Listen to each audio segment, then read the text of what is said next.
I teach. And I believe like that training for longevity and training for maximum efficiency is actually the same thing. So allow me to tell, look, every time when you fight and you try to forcefully move an opponent's body, and your own body actually, when it's stuck against, so try to move a body against its will, actually risk injuring that body. So what I can explain, for example, the way I rip my chest muscle, if I keep my arm tight and my muscle engaged, and the person tries to pull my arm away from myself, something is gotta give. It's either my arm, and if I relax, then my joint will be attacked, or if I keep engaged and tight, then it will be my muscle potentially breaking, or, well, not always breaking, or having a strain. Very often you wake up with like some minor ache, and then you don't really know what's the cause. These are the processes. So what you have to do actually, I believe, is when you do Jiu Jitsu, I always try to fight blocking my opponent. It's always easier to stop something from moving than it is from moving it. So it's more efficient and it's also safe. At the same time, you move your motion of your opponent becomes slower, and then you have more time to think. So once your opponent is blocked, the ideal thing for me is to move around my partner. If you move around your partner, you don't spend any energy. You can move the same around a big or a small opponent, doesn't matter the weight, and it cannot really, well, you can try to stop your motion, as you will see also things when he tries to do that. So actually both of you are trying to block the opponent, basically, each other. So then the second way you can do, instead of moving about your opponent, is also use your opponent's motion in your favor. So how do you do this? Well, look, basically when it's a beginner, beginners will do random motions moving around, and very often when you fight with a beginner, you just have to relax and wait till the opponent or your partner does the random thing that you require to make your technique succeed.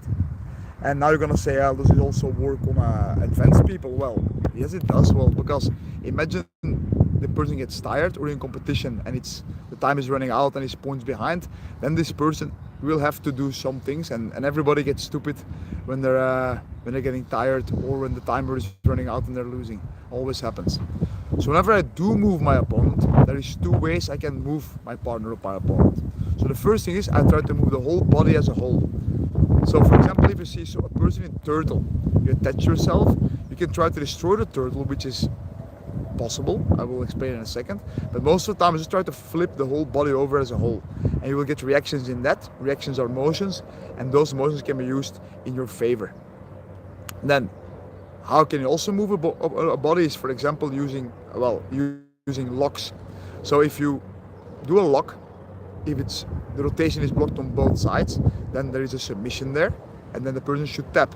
But if you have an open-ended submission, for example, you pull the hand of a person to one side, which is a joint manipulation, then either the person goes with it.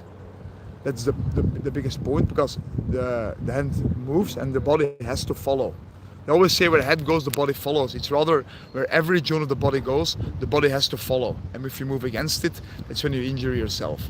So either the person goes with the joint, you can use that motion, or the person goes against that motion, and then you can use that reaction. So that is actually how you can to recapitulate. You move block your opponent and move around your opponent. Secondly, use your opponent's motion in your own favor, the random motions. Third, when you block your opponent and you start to manipulate his joints, even move against it, and you can use that, or use a joint as a leverage to get the motion that you require. And all those things, it's always very important to stay calm. If you stay calm and relaxed, you can stay longer in the fight, and the chance that your opponent is going to make a mistake always increases. So always the first thing to relax is always breathing. So well, I can talk more about that later. So I hope you like this video, that you found something useful, and if you have any questions, as always, feel free to ask. Have a nice day.